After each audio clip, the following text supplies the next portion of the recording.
My name is Kuntal Joisher. I am a mountaineer.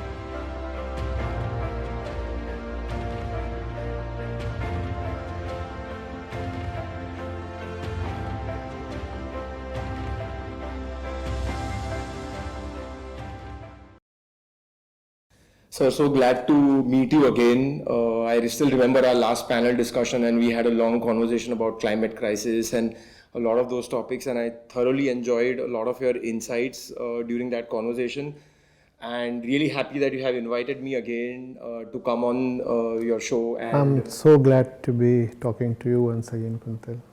Thank you so much, sir. Thank you so much. So I wanted to kind of recount kind of where I started my journey from. So I've been now a vegan for the last 20 years, but at some point in October of 2010, I discovered the biggest dream of my life, which was climbing Mount Everest. And I still remember announcing it to my friends and family and the mountaineering community that I'm going to climb Everest as a vegan, because of course naturally I was a vegan. And I remember an instant pushback from the mountaineering community that no vegan has ever climbed Everest before, that you need meat, that you need dairy, that you need cheese, that you need all these things to kind of build stamina and to even sustain on the top of Mount Everest. And I kind of remember, like, why are they saying those things? And I promised myself that day that I am going to climb Everest as a vegan, or I'm not going to do it at all. And then I went on the journey of last decade or so, and I have now ended up climbing Everest 2 times. One from the south side, which is the Nepal side, and one even from the Chinese side, which is the northern side. And How many people have managed this kind of feat so far? so there are, I think, in my research, there are 3 Indian civilians, out of which I am one of them, who have reached the top of Everest from both sides. There are many Indians who have climbed Everest from just the south side, but there are only 3 who have climbed it from both the sides. And if I have to kind of build a list of top 100 things that were some of my biggest challenges on the Everest journey, I can assure you that veganism was not even the 101st challenge on that journey. Yet when people kind of know me or people meet me, hey, here's the first vegan in the world to climb Everest, or he climbed Everest even though he was a vegan, or despite of his veganism, or so many of these things, as if veganism is kind of a handicap. And I always look back upon my journey very surprised that why are these people kind of thinking that veganism is a handicap? I never felt it was a handicap. I didn't even have to actually bother working around veganism to kind of go climb Everest. It just came naturally. And to kind of give you a background, it's not like I'm some mountaineer or I come from a mountaineering family. I come from a Gujarati business family. So it's not like I have any genetic gift of climbing mountains. In my mind, it was never a handicap. But yet, till date, I have people in my Instagram DMs, people all the time asking me, Kuntal, where do you get your protein from? Kuntal, how are you building this strength? It's just mind-boggling to me that they think it's a handicap. So there is the perception that when it comes to mountaineering, veganism is a handicap. Then there is a rebuttal that no, being vegan is not a handicap. Can I extend it to say that being vegan is actually an asset or an advantage when it comes to physically taxing adventures? I definitely agree with that. Would you honestly say and strongly that being a vegan actually helped you climb the Everest twice? Did vegan actually help me climb Everest twice? I'm going to kind of ask this question myself as, if I was a vegetarian, would I have still climbed Everest? I would have still climbed Everest. Yes, that is there. But as a vegan, I do think there were 2 points that definitely helped me climb Everest, probably a little better than others. And in short, a couple of points were, number one, my recovery was far superior than my co-climbers who were potentially eating animal products. And of course, plant-based products have been shown to help recover better. So that was completely in my advantage. It's not like you are a vegetarian or a non-vegetarian and you can't still eat plant-based products. You could still eat them and get the same amount of recovery. But I thought there was one little bit of advantage. But I think second one, which I feel was more from a mental aspect from my side, was I felt that I could go to sleep with a clear conscience that I was not harming anyone for my dream. And that I felt was giving me a mental edge.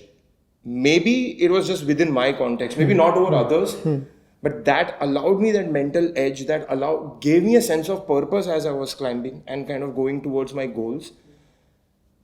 Those two things I feel gave me a lot of edge. Would I have had this edge if I was a vegetarian? I don't know. It's difficult to compare. Probably a good, insightful question to consider would be, would our dreams remain the same if we are violent and inconsiderate and cruel? So you wanted to do something, being a vegan. The question we would think of is, had you not been a vegan, would you have wanted to do the same thing? And that's a broader question applied to everybody. Right. Is it just an ideology or a dietary choice, or just a way to behave, a kind of culture, or is it something at the very being, very core of the person? Does it help you achieve your dreams? That's one question. Does it help you have better dreams? That's another question. I think probably it does help you have better dreams. Because the quality of the dream matters. One could have a very conditioned, distorted, and ugly kind of a dream and achieve it using all kinds of methods possible. What's the value of that achievement? On the other hand, if I am a person with, as you said, a clear conscience, won't I have a different dream altogether? Or, to put it a bit differently, won't I dedicate my dream to a greater purpose? For example, I know well that your fame from your expeditions has been useful towards furthering the vegan cause. In some sense, you have devoted, surrendered the product of your dream, the output of your dream, the output of your success to a great cause. And I cannot help thinking of Krishna's Nishkam Karma at this point, where he says the right action is only the one that is devoted to the right cause. If you act just to consume the fruit of the action, it's not much and it means nothing. If the fruit of your action is devoted to a higher cause, that's what wisdom is. That's what makes you a real man. So, yeah. Interestingly, when you became vegan, at that time I had hardly even heard the term. So, 22 years? 20 years? 20 years. 20 years. Late 2002. I was in campus then. I'm not sure I had known the term even. And even if I had known the term, I'm relatively a recent vegan, just 8 or 9 years. So it's very remarkable that you chose to do it at that time, and that poses a question to all those who are watching us. If it could be done so successfully, so meaningfully, and so courageously at that time, what stops people from doing what is obviously right today? Right. Because today, not only the importance, but the very centrality of veganism has been factually established beyond doubt. 20 years back, it might not have been the case. Not so much literature was available. Internet was not so rich, so flush with data and observations. We didn't have so many vegan success stories. Today we have all of that. Then how do people still manage to evade doing the right thing? It's a very interesting question. What arguments do people have in favor of continuously, brutally exploiting animals? What argument can you have? Right.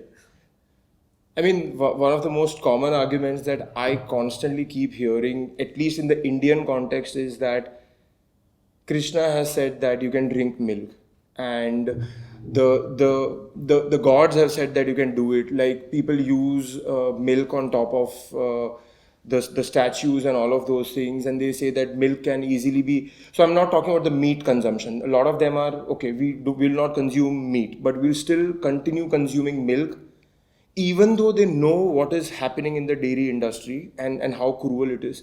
So I also wanted to get your sense of, since you come from a spiritual background and this is what your expertise is, what are your thoughts around this?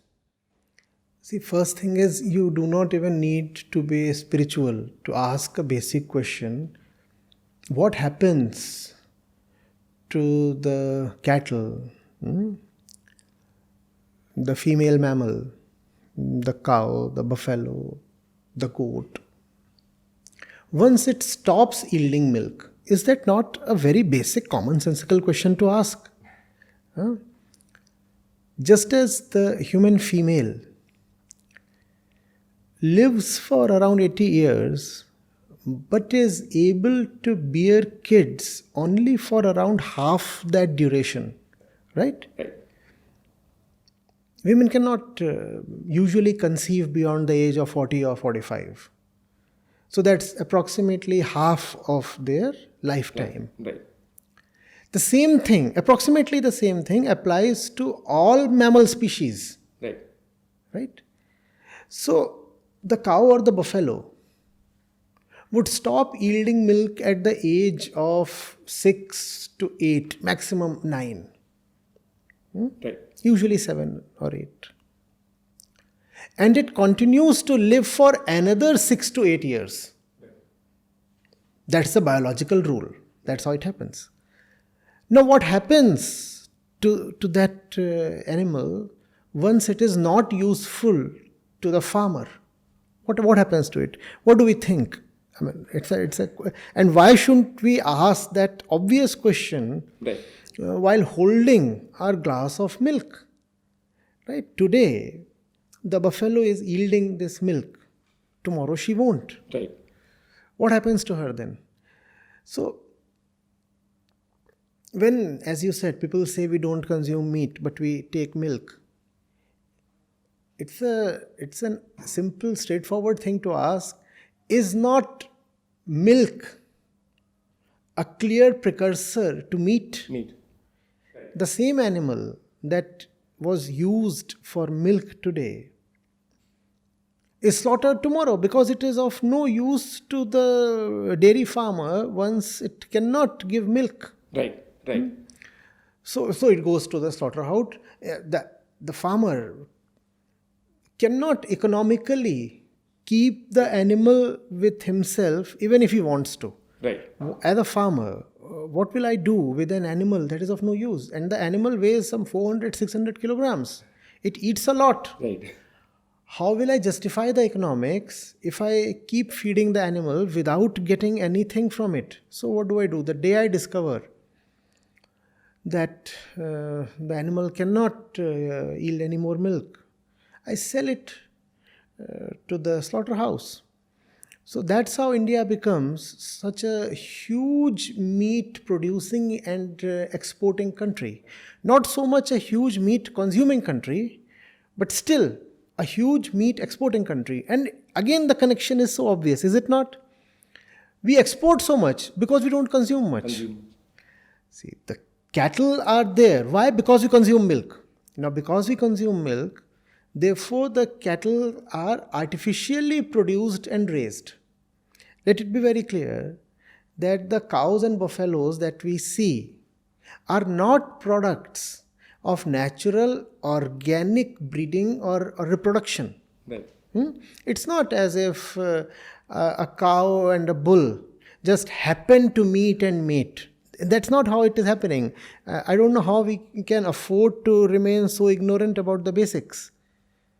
The cow is, in 99% cases, the cow, the buffalo, and all milk-yielding animals, the cow is in 99% cases artificially inseminated, because the farmer has to justify the economics.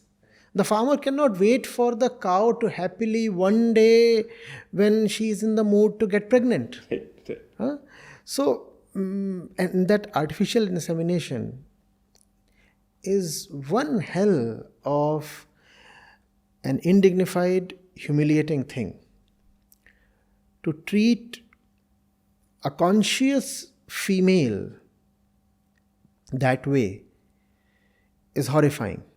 And you talked about the PETA undercover videos. There are a lot of videos today, I suppose thousands, where you'd be able to see how a buffalo or a cow is inseminated. And once you see that, I'm not sure whether you would feel more saddened or more ashamed. So I saw a few of them and then I stopped watching. Couldn't bear it. And those were not slaughter videos, mind you. Just insemination. Just insemination. But even that insemination is just so devoid of dignity. It's just simply shameful. And we do that to the cow that is respected so much in this country. Yep, the holy cow. The holy cow. And we do this kind of a thing to the cow. So that's the first thing. Now coming to the aspect that Sri Krishna used to drink milk. See, with all honesty and great bliss, I think I can loudly say, I love Sri Krishna like very few people do. I'm totally enthralled by his Gita.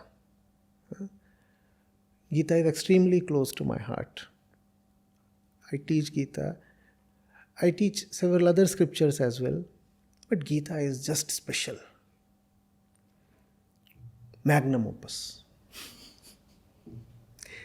So, now, that's the message of Sri Krishna. And that is what is supposed to be eternal. You see, let's say you, with your great intentions and a clean heart, become somebody who is admired, respected, loved, and you live for 80 years. And obviously then you go. 300 years down the line, after your death, what am I supposed to remember about you? The fact that you kept a beard, the fact that you wore a cap, is that what I'm supposed to remember about you? Or the fact that you had something very timeless to say? Right. This pair of jeans, this t-shirt, that watch, the chair you are using, this technology we are using, all these are products of time. They will get outdated. They mean nothing. Right. They mean nothing. Right. Today we eat flat bread. Right? Flat bread. Right. Roti. Right. Is it necessary that 300 years later people would still enjoy the same kind of geometrical formation made out of the same kind of grains? No. Right? Right. The roti is actually a cylinder with very little height. And there's nothing special about the geometry of a cylinder compared to the geometry of a triangle or a cone or anything else. Right. Or it could be spherical, who knows? Right. So what should I remember Kuntal as? A roti lover? Is the flat bread the central message of Kuntal? No. Or is it something that he used to have because that was the culture of his times? Right. He was an Indian. Right. He was an Indian. He was a Gujarati. And being a Gujarati, obviously you would be having very, very Gujarati preferences in many ways, right? Right. Dhokla? I'm not sure. Do you like that? Dhokla, thepla. Dhokla, thepla. So, does the dhokla become a marker of enlightenment? No. 300 years later, when I want to remember and celebrate Kuntal, I start consuming dhokla. Yeah. So today is International Kuntal Day. And how do we mark and celebrate it? By having copious amounts of dhokla. So he was born in Gujarat. What else can he have? What else can he have? Right.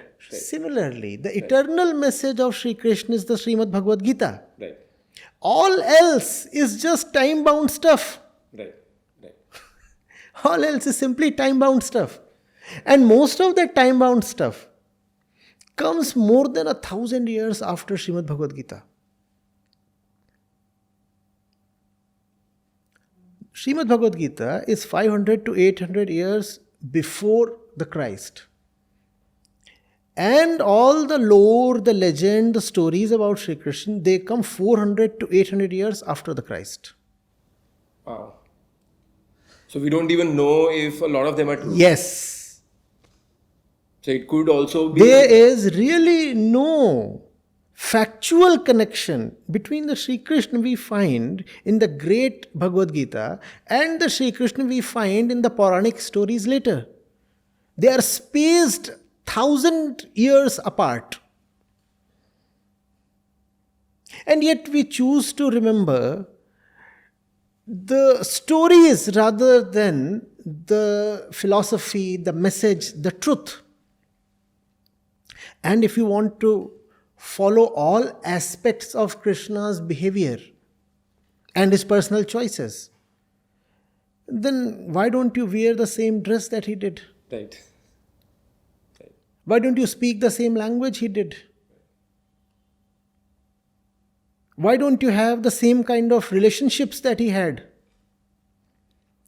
I invite them to raise the entire mountain on their little finger. As he did. Right. Right. I invite them to perform all the miracles that he did. Why don't you copy and emulate all that? Right. I mean, if you want to go by the stories, we have just so many stories about Krishna. Right? Every small aspect of his personality has been detailed, elaborated. Right. So everything is available. Emulate everything. Right. Why not emulate everything? Right. Huh? Why are we always picking on that? Why are you just picking on milk? Right. And please remember where he was raised. In a clan of Shepherds. milkmen. Milkmen, yeah. What else would he do as a kid? Right. Is Krishna, the grown one, ever seen as advocating milk? I'm asking. Does the Srimad Bhagwad Gita advocate milk consumption as a central tenet of Krishna's philosophy? No. Does it do that? Does it come anywhere close to that? No. Is Sri Krishna even bothered about what you eat and all that? Is that what he is detailing to Arjun? No. No. No. But we don't want to read the Gita. We just don't love Krishna enough to read the Gita. What do we occupy ourselves with? The lore and the legend. And there we find something very convenient to our taste buds. Milk. Milk. It's just convenience. It's not merely convenience, let me please say. It's also a very cunning exploitation of the holy name of Sri Krishna. You are using the highest name just to achieve a very lowly purpose. What is your lowly purpose? You want to have lassi, you want to have ghee, you want to have milk and paneer. And to that end, you are exploiting the name of Sri Krishna. But what about when they say that we also want to conserve the culture? Or for example, I like one of the examples, I had a recent debate on Instagram where someone wrote back to me saying, what if I am going to artificially inseminate the cow? We already discussed about artificial insemination. But he's like, let's keep the artificial insemination aside. I'm going to artificially inseminate the cow. But after that, when the cow becomes pregnant, first I'm going to let the baby drink all the milk. Whatever is left, a little bit I will take. I will love the cow. I will keep it with me and let it go till the end of life. Can I still drink milk? Or This is so utopian. This fellow knows neither economics nor agriculture. First of all, the calf can have two genders. right. Male and female. And female. Right? Right. You can have the male calf, you can have the female calf. Right. The female calf is obviously useful. Right. It will become a cow, A milk producing machine. a milk producing machine. What do you do when a male is born? You slaughter it potentially. You have to slaughter it. Yeah. Because the male is a good 200 kilograms heavier than the female. How does it gain all that weight? By eating. By eating. And who will feed him? Yeah. You cannot feed him. Economics don't allow that. And there are not enough gaushalas or there are not enough people to take care of it. Obviously. And cows are cows. They will not preferentially give birth to females. Right. So, males will be born as per the natural order. Right. And when they are born, they are slaughtered. Let everybody know that. Right. Let everybody know that. There is no option but to slaughter them. And there are several products that come from a young calf's body.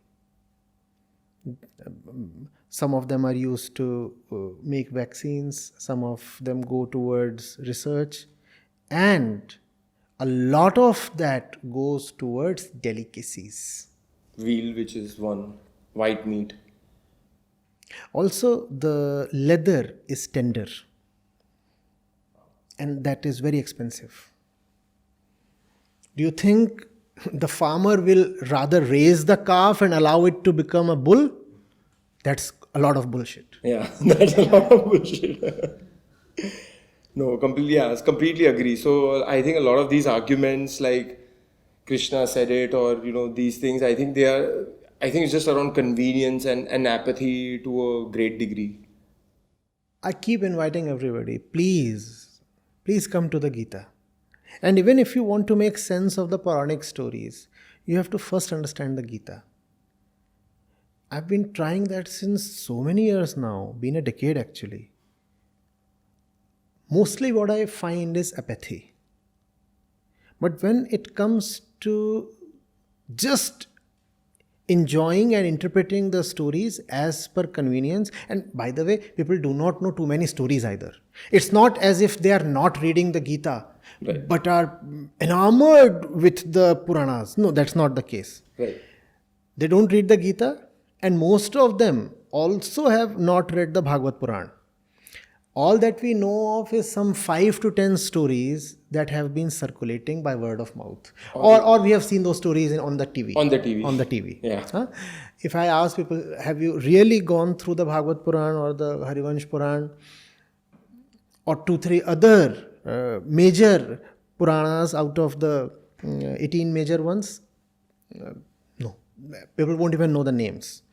Just as I keep saying that people cannot tell the names of 3 or 4 important Upanishads. The same thing actually applies to Puranic literature as well. People will not know the names of the Puranas either. But they know the stories. Some 5 stories. If you say you are a Hindu, you know some 5 stories about Krishna. And using those 5 stories very smartly, rather cunningly, you justify whatever you want to do. So I had this question. 3 years ago, we had a daughter, and it was, of course, through a vegan pregnancy. My wife has been a vegan for the last 5 years, and we decided that when we wanted to have a kid, that we would have a vegan pregnancy and we would raise the kid as a vegan. But when we were doing that, or when we decided that we'll raise a kid as a vegan or we'll go through a vegan pregnancy, again there was a lot of pushback from my family, from my close relatives, some of them calling up and telling me, Kuntal, you are making a very big mistake. You are hedging the future of your to-be kid, and what if, something goes wrong? What if, things kind of fall apart? And a lot of those kind of things. And even after our baby was born, they were like, no, please give the baby milk. The milk is a very required kind of a thing, and otherwise our baby will, have issues, and those kind of things. They kind of continued. And so there was a lot of kind of struggle with the family around this topic where we want to be vegans and we are not trying to change you. I mean, if you want to change, we are here to help and we are here to guide you. But we as a family of 3 would like to kind of make our choice and be vegan and not harm anyone and not harm any other sentient being for our existence. So what do we, I'm sure a lot of your audience would also be kind of in a lot of these kind of dilemmas, right? Where they are struggling with their family, friends, and how do we kind of... I don't know how we are able to just suspend our common sense when it comes to these simple, obvious things. I mean, the baby obviously does require milk. Her mother's milk. Right. And nature has provided for it. Nature has her own intelligence. Prakriti knows how to take care of her kids. Be it the human kid or the kids of the millions of other species that are there. They exist because they have been taken care of. Yeah. Right? Think of this. The atmospheric pressure is just about very rightly tuned with your blood pressure. That's the kind of consideration an invisible force has for you. In fact, the very concept of Ishwar is nothing but Prakriti. Prakriti herself has also been called as Devi and also as Ishwar. So, we couldn't have been sitting here had the atmospheric pressure been any lower. Right. Huh? Right. Blood would have been sprouting out of our veins and noses, and we would be bleeding through our mouths and all other places. Right. Equally, if the blood pressure, if the atmospheric pressure increases, we would collapse. Right. The heart would not be able to tolerate the kind of resistance it would face. Correct. This body is a product of this universe. And more specifically, the planet Earth. We are provided for. We are cared for. We do not need to act additionally so very smart. So, there is this beautiful one by the great saint poet Tulsidas. He said that he says it is done by the Lord. Take that as Prakriti. He talks of the Amar Bale. He says, why are you so bothered and anxious? Amar Bale bin mool ki pratipalat hai tahi. So there is this creeper, Lata, that supposedly has no roots. And still it lives. It lives by drawing nutrition from huge trees. It just attaches itself in a symbiotic way to their large trunks and survives and lives. And it's an existing species, I think. I don't know the details, but get the drift, please. Why are you so anxious? Why are you so anxious?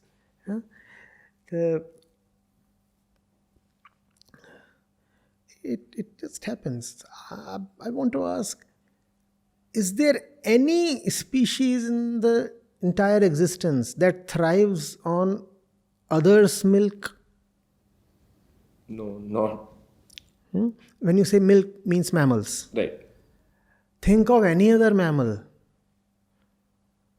that is built to live on and be nurtured on some other mammal's milk.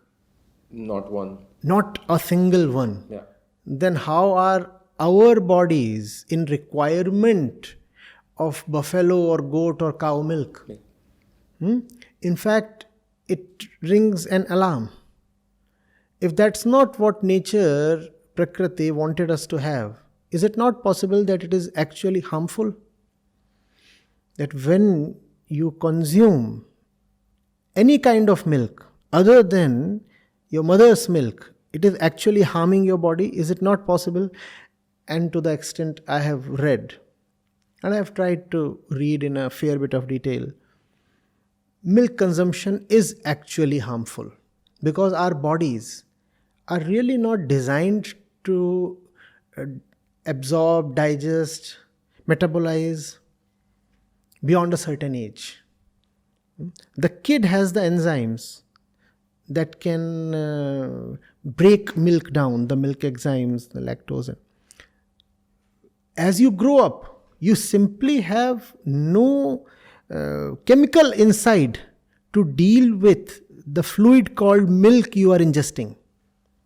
So what does it do to you? It remains undigested. Also, it causes a lot of diseases, gastric problems, flatulence. So, and we have no dearth of intelligence in this country. We are so smart when it comes to designing bridges, writing codes, even sending rockets and satellites into the space and then into the orbits. We are very smart people. But when it comes to fundamental issues like these, we just suspend our thinking faculty. Is it not a question that even a 6-year-old would ask? The kitten does not go to the female dog. Right, does it? Right. And that's an observation even a 6-year-old girl would have. There is the kitten, and the kitten is not going to mama dog. The kitten is going to mama cat. Right. The lion can kill the camel, but we'll not find lion kids drinking the lady camel's milk. Never been seen. Right. If they are powerful enough, they'll kill her. Right. But in no situation are they going to milk her. How are we then doing it continuously and never investigating what we are doing? Just because it happens to be a very old tradition. Right. Does that make it right? Does that make it useful? Ethics apart, is there even any utility in it? We don't want to ask these questions, and it's a very surprising thing. It's even to a point where if my daughter sometimes sneezes or has a mild fever, she has mild fever because she's a vegan. Yeah, she's a vegan. I'm like, okay, don't kids have fever? Don't kids sneeze? It's their building immunity process is what I think it's called. But this is how, even to me, right? Oh, you had fever because you're a vegan. Oh, but you didn't see that I didn't have fever for the last 5 years. I just had fever right now. So that's something that I keep kind of, seeing that happens to vegans a lot, where anything happens to us, we are like almost living under a microscope all the time. That something goes wrong, veganism caused it. So why is that happening? In general, when you have some feeling for the truth, some respect for the truth, firstly you have observations, then you have arguments, and then you have conclusions. That's the right sequence. Right. You have observations, then you have arguments, and then you have conclusions. Right. But when you have no feeling for the truth, all you want to respect and protect is your own shady ego, then the sequence is reversed. You have a conclusion. The conclusion is already there. You want to then build arguments to support your conclusion and also fabricate observations so that the argument may stand. That's how usually the wrong kind of argumentation works, and that's what we find in most debates, irrespective of whether they are within the family, on international fora, within communities, anywhere. The ones who are debating are already deeply entrenched in their positions. They are not discussing so that they may reach a fresh position, so that they may discover, unravel the truth. No, that's not the intention. The intention is, this is my opinion, this is my position, and I stick to this position because my ego loves this position, because my conveniences are tied to this position, because I am afraid if I quit this position, something unthinkable may happen. So I have all kinds of dubious reasons to stay at my position, but still I choose my position, I continue to do that, and then I come up with arguments, and I also then, very selectively may pick observations from here and there. You see, if you are hell-bent on seeing something, you'll find that thing happening somewhere or the other. The universe is vast. Right? If I want to prove that vegans remain unhealthy, I'll definitely be able to locate 2, 4, 10 vegans somewhere who are unhealthy. And I can pick them up very selectively and use that to establish what is already established in my mind. Right. Basically cherry picking. Cherry picking. And this is just not this is not a logician's way. This is the bullshitter's way. This is not how you proceed through honest debate and good logic. This is simply bad logic. One has to deal with the right sample sizes. One has to use statistical tools. One has to bring out correlations and probabilities. And then one may talk. How are you able to push your conclusion ahead with a sample size of 1 or 1.5 or 2? Mrs. Joshi in the neighborhood. Now, what does that solo case prove? Yeah. What's the probability of that happening? Let's have some sense, some mathematics at least.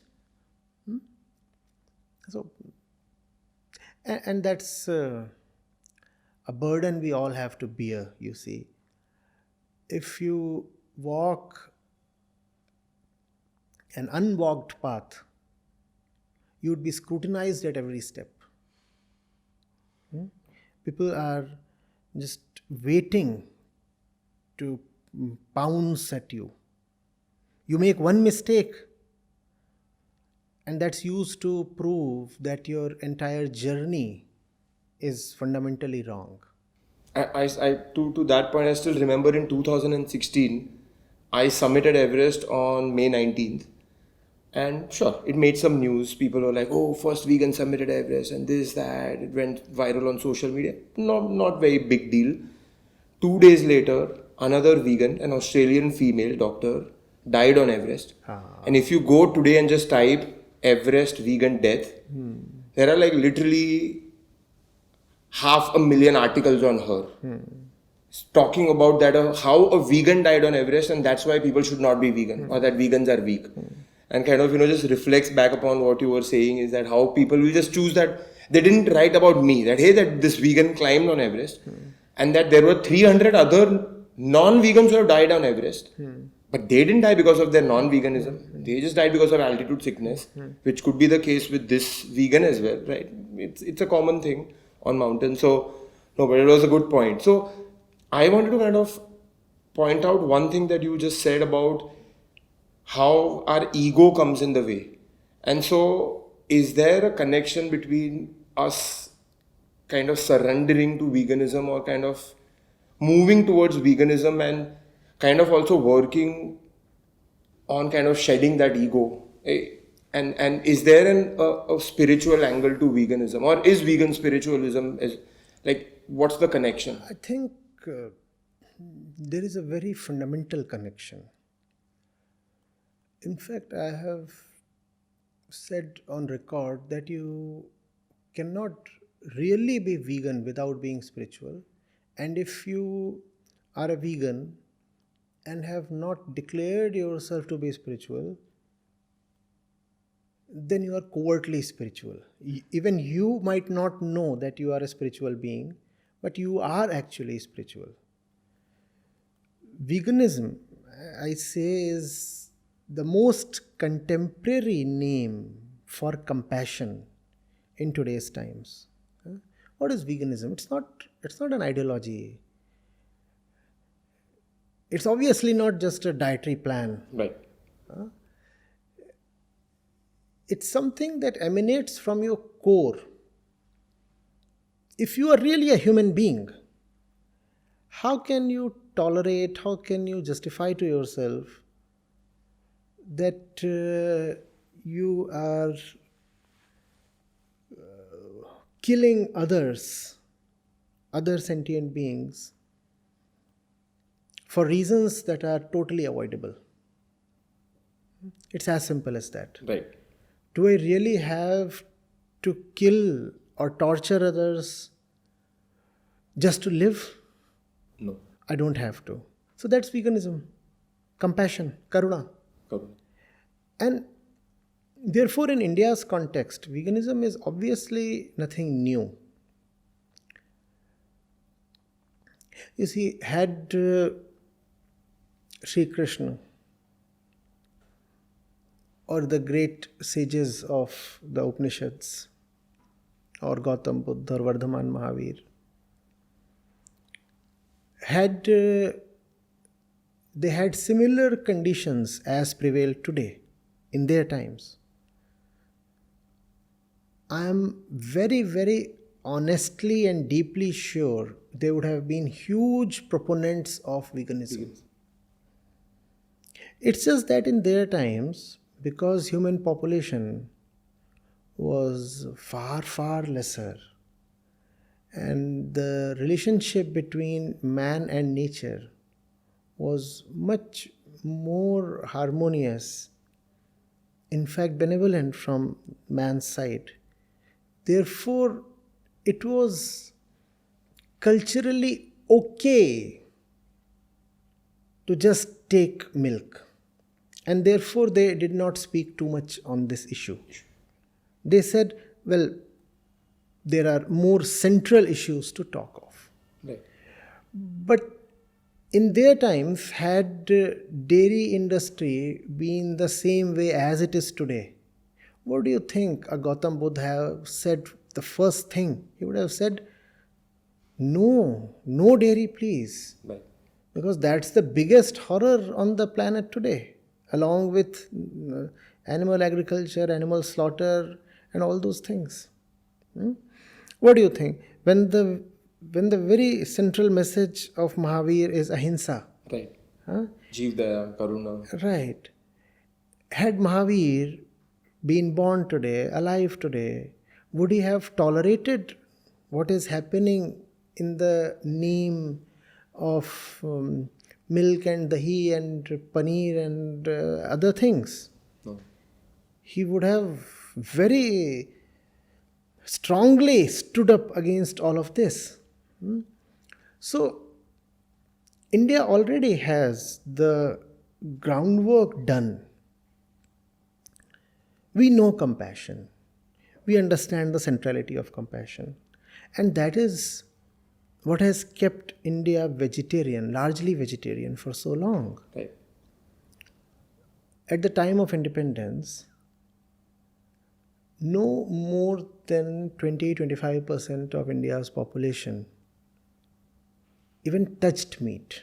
There were many reasons. Right. And one reason is also that being so poor, they couldn't afford to touch meat.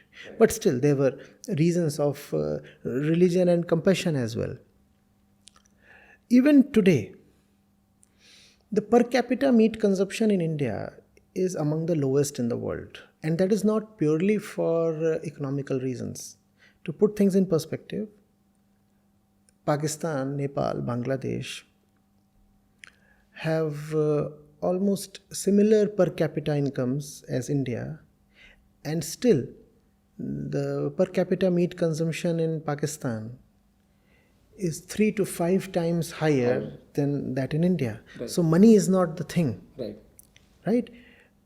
Per capita income in Pakistan is actually now significantly lower than that in India.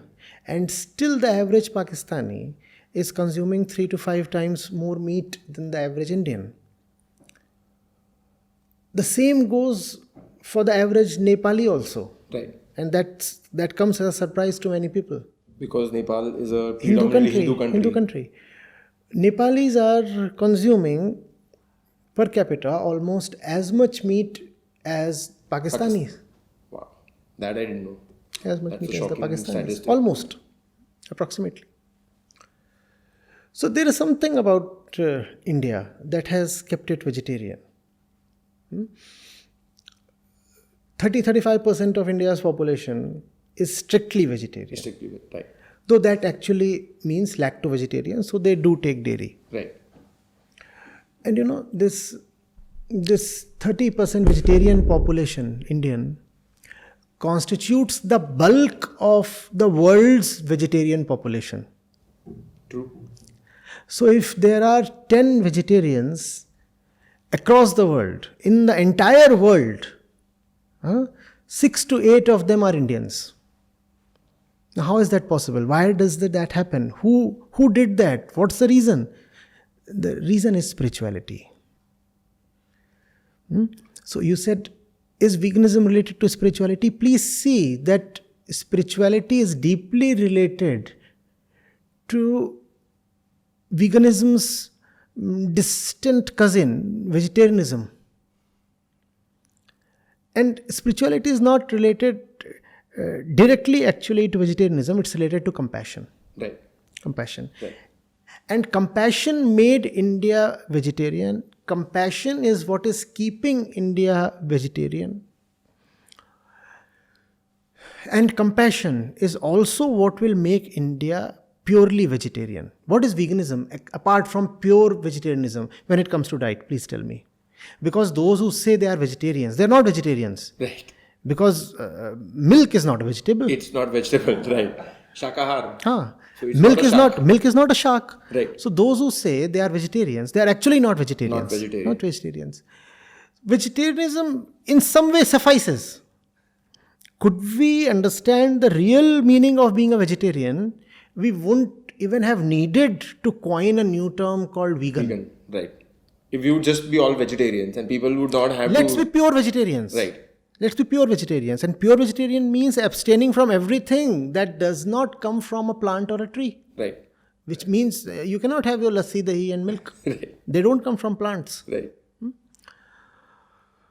So, if we could connect India more closely, more deeply to her spiritual core, veganism would be an organic fallout. Yep. It would just happen. It would just happen. Even without deciding to be vegan, people will become vegan. And that's what has happened to a lot of people associated with the foundation or recipients of the work of our mission. We get numerous stories every day where people have not even realized when they just dropped milk. It happened. It happened. Because if your consciousness is awakened, if you start thinking, if you start seeing that your ego and your tendencies and your habits are not really your friends, if you start seeing that, it becomes impossible to not to see that the stuff on your plate does not match with the stuff in your heart. Yep. Yep. In the heart there is compassion. And on the plate there is cruelty. There is a dissonance. These two can't go together. So the stuff on the plate drops. As simple as that. So that's what is spiritual veganism. And spiritual veganism, one of the words is redundant. We could simply say spiritual. And that would mean vegan. Right. To the extent that when I meet a spiritual person who is not vegan, I can't help laughing. Though it's a sad kind of laughter. Because I know what he is doing to a lot of sentient beings. How can you claim to be spiritual and have blood on your plate? Right? The color of the blood might be white. But still blood. How can you say you are a spiritual being? You talk of elevating your consciousness. You talk of being a better person. You talk of being non-violent. You talk of being loving. You say you have wisdom. You say you understand life. And then you are just chewing at the paneer. How can these two go together? Mystery.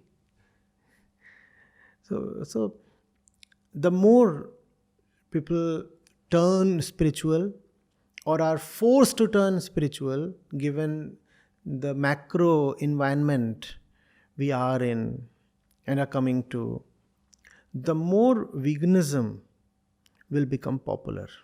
If the earth has to survive, veganism has to prosper.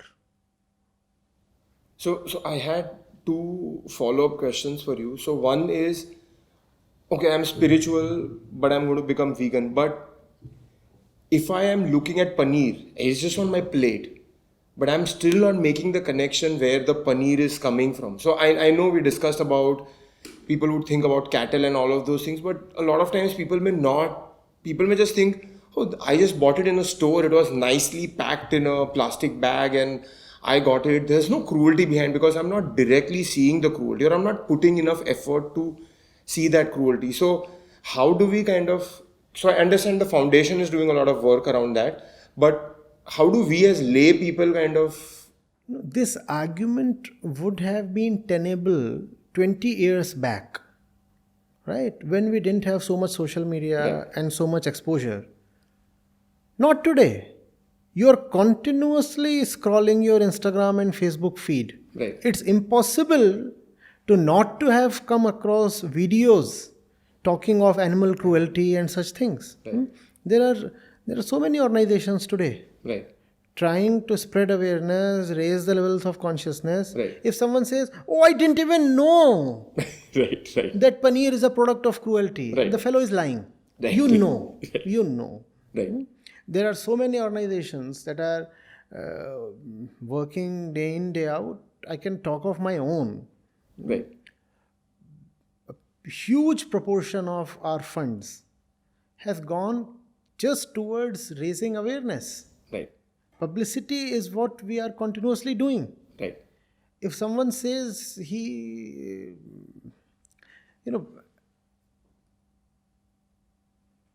just on YouTube, to put things in perspective,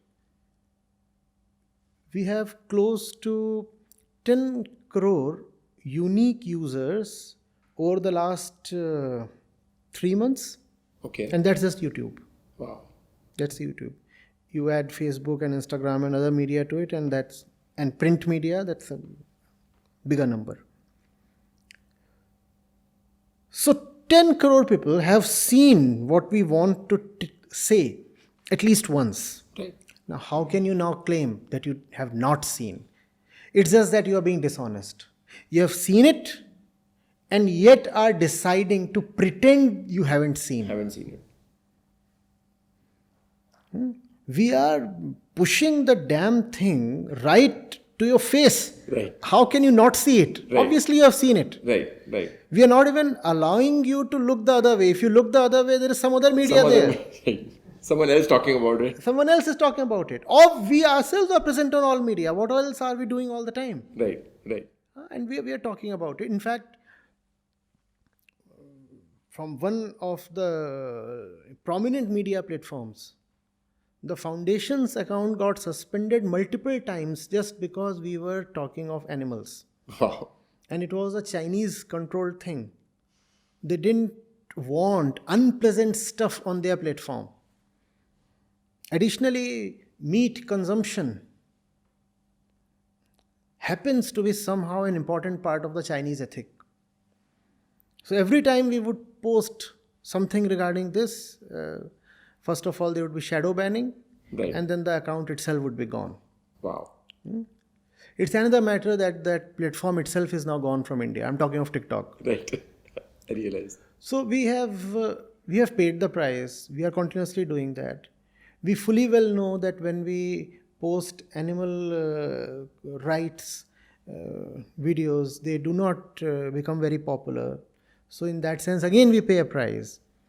We have to promote them harder. We have to push them with far bigger amounts of money. So we are reaching out. And people know.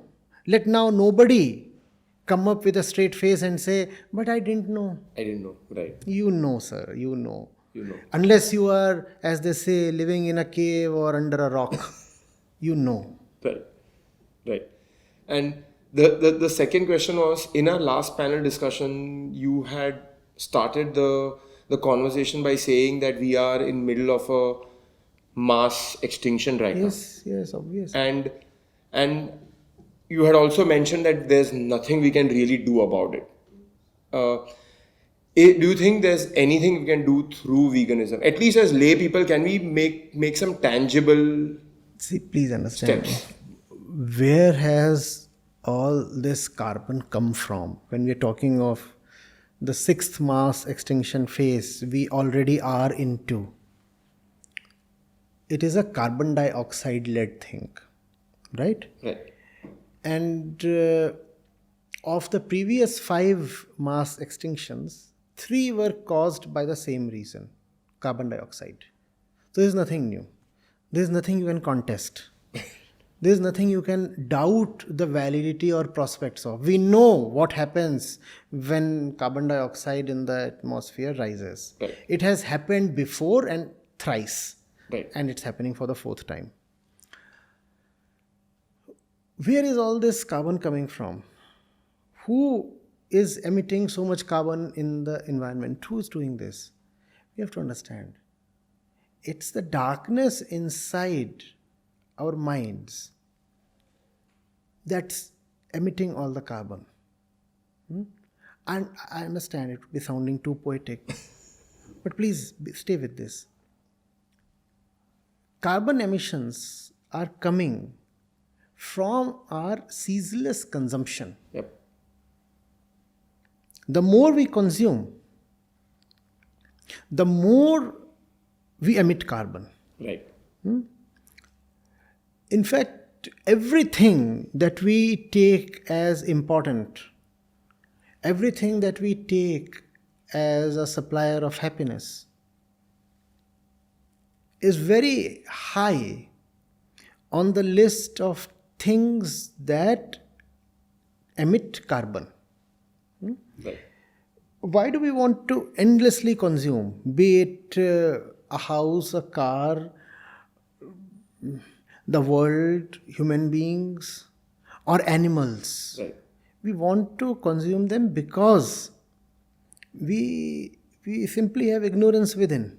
We are born with an innate dissatisfaction, and we think that a lot of consumption will take care of that dissatisfaction. That's a simple reason. Right. Nothing very complicated, very spiritual in that. Right. Right? Right. You're not feeling good. What do? Purchase on Amazon. You purchase something on Amazon. Right? Or you go watch a movie. Right. Or you go eat something out. Out. Right. So, and when do you feel the happiest? When you have a new 4-wheeler, that's when you are congratulated a lot. Right. Right? Or when you have gone to the new exotic tourist destination, you post your pics. Right. You're supposed to be happy. Right. And others are supposed to congratulate. Right. And that's what happens. And that's where all the carbon comes from. I'm talking facts, not just poetry. Right. This is fact. Carbon comes from air travel. Carbon comes when you raise your comfort and convenience level. Yep. Carbon emission is the highest in developed world, and even among the residents of the developed world, the top 1% to 5% in terms of economics contribute way beyond their numbers. Right. The more ambitious you are, the bigger a chaser of money you are, the more you are pushing the planet towards mass extinction. That's what is happening. It's as simple and as obvious as that. And see how wonderful it is that some people will still say, "Oh, I didn't know. Oh, I didn't know. You didn't know." And each of us are micro mirror images of the ones who are contributing the maximum to climate change. It's just that they have the resources, the wherewithal to actually add a lot of carbon to the atmosphere. We don't have so many resources, but we have the same ambition. We want to be like them. They have a personal jet. Right.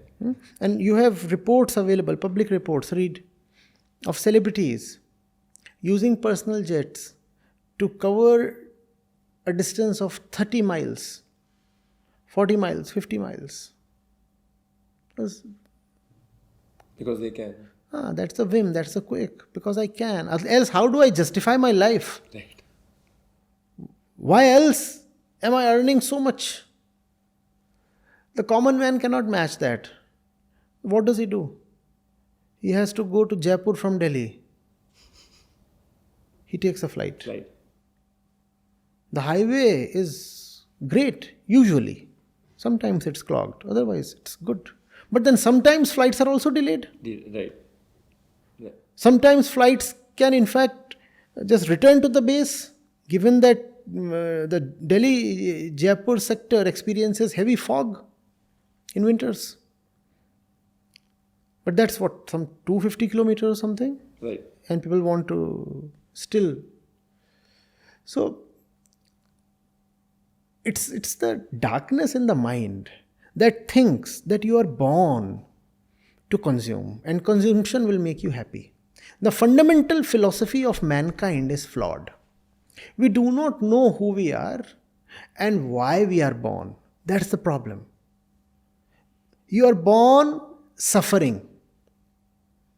So the first thing that comes to your mind is pursuit of happiness. Right. And the market tells you that you can have happiness through consumption. Come, buy my stuff, it will make you happy. And it does make you happy for a while. Right. It's just that happiness is in the first place no cure for suffering. Your problem is not that you do not have happiness. Your problem is that you have suffering. And happiness is no remedy. First of all, happiness is no remedy. Secondly, happiness that comes from consumption, far from being a remedy, is a problem, is a huge, huge monster. Mass extinction. Yep. For the planet itself. For the planet itself. And all that because we are spiritually illiterate. Because we do not know who we are in the first place. So all we want to do is binge, binge and binge. What do you think a person does once he gets some money? You didn't have money. You were sad all the time. Now you have a job and some money. What do you do with that? Do you use it to improve yourself, to raise your inner levels, to become a better person, to refine your mind? Do you use your money for that purpose? No. You go to the market, binge, splurge. I have money, I can throw money. Let me have that one, then this one, this one, this one, this one. And why? Because I'm a suffering being. I'm suffering being who is also ignorant, so he does not know why he suffers. And that is what has led to this mass extinction that we are into.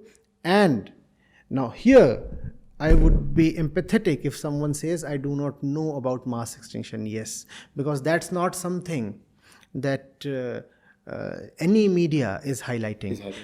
Mainstream media would obviously never do that. Right.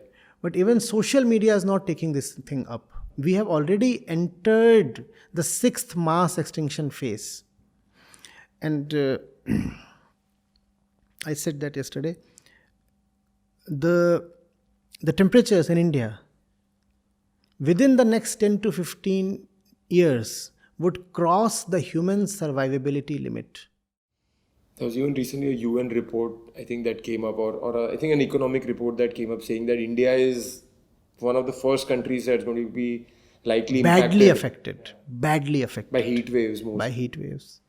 Roads will melt and the poor will bear the brunt, because they'll be the ones. You see, in India still 75 to 80% of employed people do work that involves exposure to the sun. Yeah. And that does not mean that you have to be a field laborer, right? Or a laborer in a plant or at a construction site. Right. You could as well be a salesperson. Yeah. You're still exposed to the heat. You could as well be an auto driver or a fruit vendor. 75 to 80% of the population is in jobs that involve exposure to direct sun. And they'll be killed. What's pathetic is nobody would know the right reason to blame. Somebody would blame the government, somebody would blame the luck, or the heat wave, or the heat wave, the floods. Somebody would simply say, oh, it's a chance thing. Right. We would not know that the fundamental reason, the murderer, is human ignorance. We did that. There's no chance in that. It's not that the system is responsible. The individual human being is responsible. The choices that we have been making since long, our pursuit of happiness, the way we think that more is better. Stuff our homes with furniture, with this, with that. Do not think about utility. Just think about quantity. So even if you're a vegan, but if you are binge consumers, it is still, we are not spiritual at all. That's what. Therefore, veganism has to be a far wider term. First of all, veganism cannot be a dietary thing only. Right. I don't take dairy, so I'm a vegan. Not possible, sir. Not possible. Right. Veganism also cannot just be about using vegan products, like non-leather belts and shoes and clothes and such things. Right. It has to exceed that as well. Veganism has to be a certain philosophy of life. And if you don't have that philosophy of life, just not eating curd, etc., cannot make you vegan. Right. I think of vegans who happily have 3 kids. How are you a vegan? Right. Don't you know that when you procreate, it is the grossest kind of cruelty towards animals? And the planet. The entire planet. How can you have 3 kids and you are celebrating? Yeah, and you know, we are creating consumers basically. You're creating consumers. The fellow that is born would need roads, would need hospital, would need school, would need a lot of stuff to consume throughout his life, and would in his life procreate and create more consumers. So giving birth is the mightiest act of cruelty today. And yet we have vegans who, sending congratulatory messages to Didi. Didi, congratulations. Such a cute bundle of joy. And you're a vegan. How is it possible? So veganism, antinatalism, minimalism, they have to go together. And at the root of all of them is simple spirituality, which you could also call as common sense.